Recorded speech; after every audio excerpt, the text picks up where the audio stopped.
Deixa eu te falar uma coisa que eu fiz de uma outra maneira esse tipo de provocação pro Augusto Madeira, que é a seguinte, a gente é muito amigo. Ele é a bujanra, né, bicho? Ele tá provocação. Não. É porque eu acho Falou uma em provocação, coisa... eu já fiquei com raiva.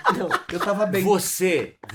A gente é muito amigo e eu sei que a gente tem uma questão de aonde está o nosso espaço, onde é o nosso espaço de justiça de trabalho, assim, aonde nós nos encaixamos. A gente sempre se acha injustiçado de não estar no lugar certo, com o mérito que a gente tem como ator. Você, no nosso grupo de amigos do Rio, você é um puta ator e a gente sabe disso. Você acha que agora chegou num lugar que você fala, cara, me fizeram justiça? Bicho, que é provocação, mano. Não, eu tô falando a real. O que é a vida aqui? Não, a gente sempre acha que, né, tem mais. Isso não é neste lugar. Eu ia falar sobre isso, porque esse lugar não existe, né? Esse lugar ele existe hoje e amanhã ele pode não existir, como ele não existia antes. Então, assim, a gente tá falando de estabilidade, né? E essa estabilidade, ela não existe. O que eu acho que pode ser garantia de uma carreira longeva é justamente você se produzir, você não contar com uma carreira, por exemplo, na TV.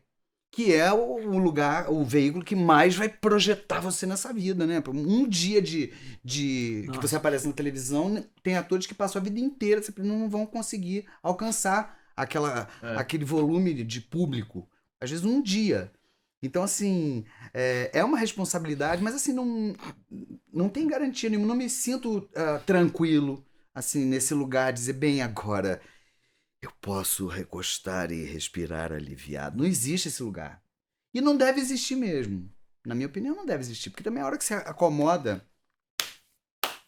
pouco importa, porque você também tá se achando, você já tá, tipo, meio garantido. Tipo assim, eu sei que eu vou ser escalado pra não sei o que, vão escolher coisas pra mim. Não. Eu fico ansioso. Quando me chamaram agora a Cláudia me chamou pra fazer a novela dela, assim, eu fiquei ansioso para saber o que ela ia me destinar, né? Não é uma questão de tamanho, de personagem, nada, saber se eu ia dar conta mesmo, assim. Porque eu acho todo trabalho desafiador, todo e qualquer trabalho desafiador para nós atores. Por mais que a gente se divirta, por mais que eu tenha, de alguma forma, ultrapassado essa coisa do medo, do nervosismo de estreia, eu acho que ser ator... cada vez mais eu acho um desafio. Eu acho que tem gente que não entendeu ainda o tamanho, a dimensão e a responsabilidade que é ser ator. Que não é só você chegar e atuar. A gente tem...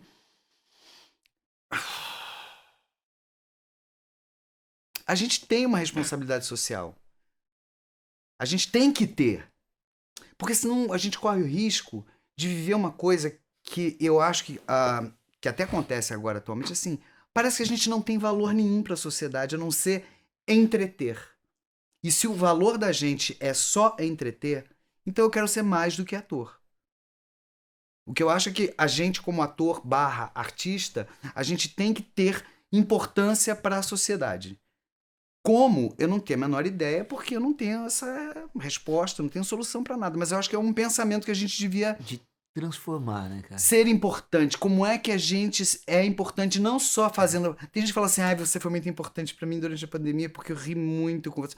Isso é legal, bacana, que bom que o meu trabalho pode afetar alguém a ponto de fazer com que ela se sinta melhor. Mas isso é muito pouco. Porque a gente tem na mão essa... eu não sei se é responsabilidade o nome, eu não sei dizer, eu realmente não sei dizer, mas eu acho que falta pra gente esse lugar de entendimento. Se a gente vai vingar ou não, se a gente vai estar contratado ou não, se a gente vai conseguir pagar as contas ou não, isso vai ser um dilema eterno, uma dúvida eterna. Mas uma certeza eu tenho de que a gente, como artista, a gente tem que entrar nesse lugar social e fazer a diferença. A gente não pode estar só para o entretenimento. A gente tem que encontrar um lugar na sociedade onde as pessoas realmente... eu vou dar um exemplo. Estúdio. Obrigado. Vou dar um exemplo. Ele foi embora. Já fechou, tá ninguém aqui, né? Só vai chegar a conta depois, né? Eu fui em Londres no Big Bang. Gente, aquele cara bem óbvio. Na casa da... A gente tem que transformar... Na casa da rainha. Na casa da rainha. No Teatro do Shakespeare, lá no... Royal Shakespeare Global Theatre. No Globo. No Globe. Globe, E o Globe, ele não é o Globe. O Globe pegou fogo. É. E vocês sabem quem construiu o Globe? Quem devolveu o Globe para a cidade? Porque, teoricamente, você ficaria esperando que o governo, os atores. Os atores decidiram que aquele teatro ele tinha uma importância histórica, não só para eles, mas para a história. E um dos símbolos, se não um dos maiores símbolos da Inglaterra é o teatro. Os atores, pessoalmente, eles não se juntaram e criaram uma vaquinha para chamar um arquiteto bem da moda para fazer. Não, eles encontraram, obviamente, a gente também está falando de uma cultura, né, de um país que mantém. Então eles tinham a planta do teatro original e ele foi construído com as técnicas do teatro e os atores atravessavam, todos os atores atravessavam a cidade no horário que eles tinham, o tempo que eles tinham, com tora de madeira, com um pedaço de madeira, eles faziam tudo até o teatro estar erguido. Era uma maneira deles devolverem a população aquele espaço que era tão importante durante tantas gerações que não podia se perder. Mas ainda assim eu estou dando um exemplo de, bom, ok, era um teatro, eles iam, né, se beneficiar de alguma maneira. Mas a gente tem um outro pensamento. A gente tem um pensamento assim de que o Estado tem que responder pelas coisas e tal, não sei o quê. Alguma coisa que deu errado, o Estado... Eu concordo. O nosso Estado, ele é muito irresponsável em relação à cultura. Mas a gente também tem que se responsabilizar, enquanto artistas, com a sociedade, com a população. Então, assim, eu tenho conversado muito com muitos atores assim, sobre agora a pandemia, os colégios fechados. Pô, a volta dos colégios, por que não reúne uns atores, atrizes? Por que a gente não pinta? Algumas escolas estão caindo. Por que você não ajuda, de alguma maneira, a criar um mutirão para fazer algum serviço X? A Fernandinha de Freitas, ela cria mutirões, o Matheus Solano também, de limpeza das lagoas, dos canais, não sei o quê. Isso eu acho importantíssimo, mas é muito pouco. Falta... Bom, eu não preciso falar de consciência de classe, que eu acho que não existe, mas existe... É necessário que a gente comece a pensar em consciência de classe para a gente poder se organizar para isso, para a gente ter importância real na sociedade. Senão a gente vai ser sempre... eu tenho essa impressão de que nesse momento, por exemplo, é como se a gente fosse descartável. E é muito triste pensar nisso, que a gente pode ser olhado pela população, por parte da população, como uma coisa descartável. E a gente sabe que não é. Não. A gente fica o tempo inteiro, mas tu viu série, né? Tu riu, né? Tu viu a novela, tu tava vendo a novela enquanto tu tava lá trancado na tua casa. E a gente... Não é essa a questão. A questão é que eu acho que a gente precisa dar um passo além em relação ao social. E deixar o Estado pra lá. Se tiver fomento, ótimo. Se não tiver fomento, foda-se. Não precisa for no seu cu. Vou montar com o dinheiro teu, meu, nosso. Eu converso com as gerações mais antigas, quando não existia esse tipo de auxílio, digamos assim. Incentivo, né? Não tinha mecanismos assim de ajuda e as peças aconteciam. O teatro tem uma linha. Tudo bem, era uma época que você pediu um empréstimo no banco, aí você montava a peça, era sucesso, você pagava, não era sucesso, você vendia seu carro, seu apartamento. Ok, era um negócio, é um negócio ainda. E eu acho que se você entende o teatro como um negócio, você pode ser dono do seu negócio. Você não precisa de um empréstimo do governo para fazer o seu negócio. Só tem que ter uma dose de coragem, saber que, como na bolsa de valores... Tem gente que pega o dinheiro e enfia na bolsa de valores e perde tudo do dia para a noite. Se você pegar o seu dinheiro, fizer uma peça e não recuperar, pelo menos você ganhou aquela experiência, aquilo serviu para alguma coisa, aquilo foi... não foi de todo perdido. O jogo é outro, né? O investimento não é no capitalismo, o investimento é na cultura. Mas tem um lugar também que, desculpa, eu não tô nem que é um... Vamos brigar. Que é um lugar complicado, porque é muito difícil, porque a gente tem os dois lados, né? Quando você pega... Você pega um cara de nome, por exemplo, pô, hoje a gente falou do Fagundes, né, cara? Hoje a gente falou aqui do Fagundes. Fagundes, talvez ele tenha essa visão, ou eu esteja equivocado, ele fala assim, cara, teatro, eu não tenho que pegar a lei porque eu sou o Fagundes. Mas tem muita gente que hoje um teatro de pesquisa, ele não consegue pôr um público para te assistir na pesquisa. Então você não tem como ter sustentação para fazer uma pesquisa, ter sustentação para segurar um teatro, porque assim, a gente teve uma época que o teatro ele funcionava de terça a domingo e as pessoas iam no teatro. Eu entendo, pô, a gente tem que fazer as pessoas voltarem ao teatro. Sim, mas a gente está, de certa forma, num limbo, porque hoje você tem o teatro, sim, mas você tem a internet, você tem o teatro online, você tem todas as séries do Netflix, você acabou de sair de uma pandemia maluca em que todo mundo hoje não sai para ir ao teatro. Ela vai sair para ir ver uma pessoa que, infelizmente, a nossa cultura hoje, a pessoa está saindo para ver uma pessoa que é famosa, seja na internet, seja não sei aonde, aí a pessoa vai ao teatro. Então, esse é um momento difícil, eu não sei, assim, eu acho que o que você está falando tem coerência, mas assim, tem coerência dentro de uma pessoa, por exemplo, você está falando, você é um cara, vamos dizer, uma figura pública, uma figura conhecida, então vai uma pessoa, ela vai te ver, ela vai te ver ou não. Sim, mas existem grupos que entendeu? Se você tem alguns mecanismos de viabilização desses trabalhos de pesquisa, acho que principalmente. Eu acho isso. Se você tem o fomento, se você tem os recursos, esses recursos eles têm que ser, né? Se a gente for parar para ser honesto mesmo, assim, eles têm que ser destinados para as pessoas que não têm outro caminho. Esse lugar. Mas isso eu defendo o tempo inteiro.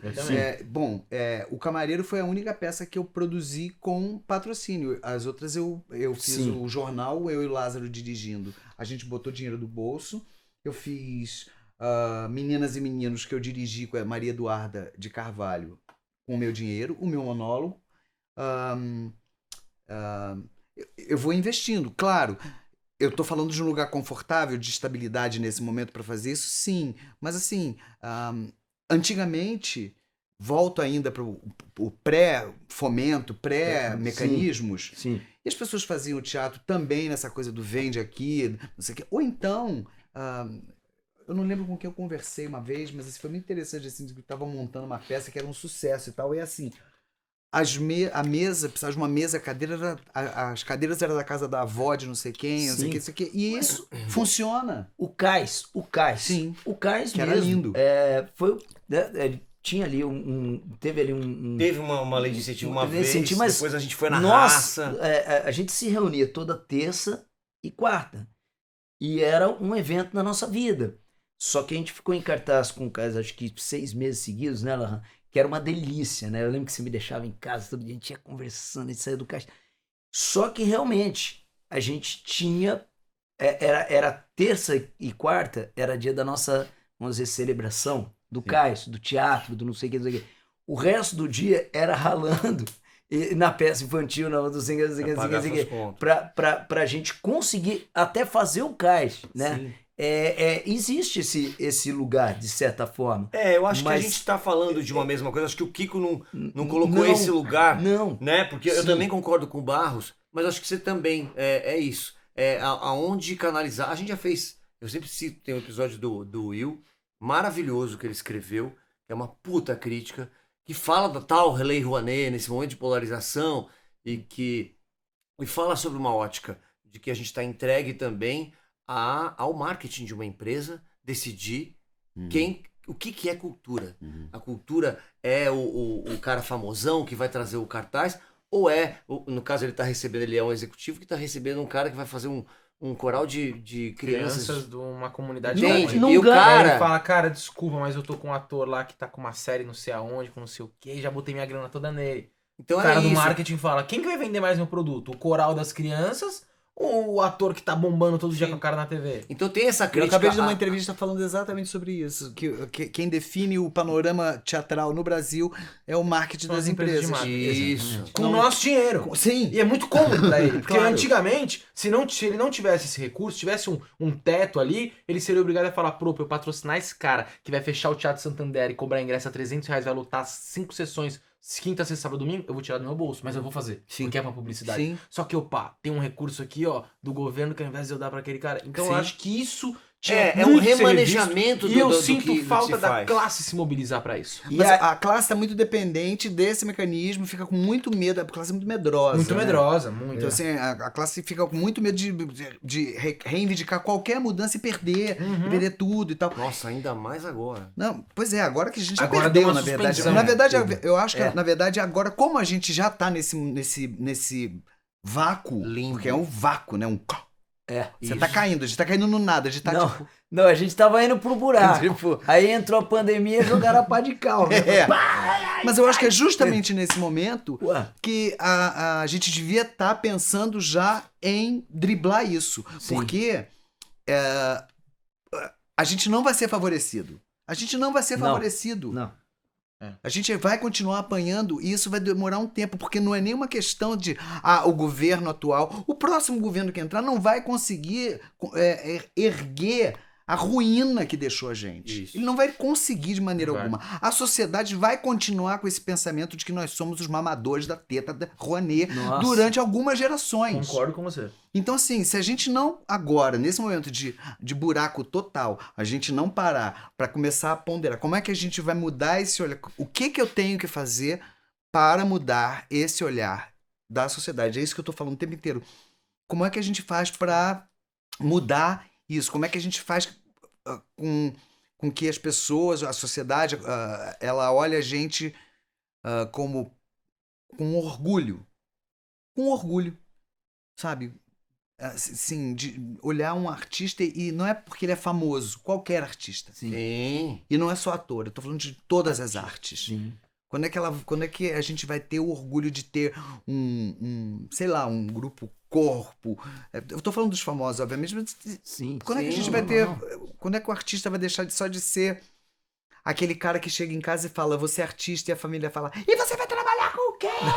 E você depois, quando você estiver passando fome, não adianta bater aqui em casa, não, que a gente... Entendeu? Sim. Quando é que a gente vai ter esse lugar?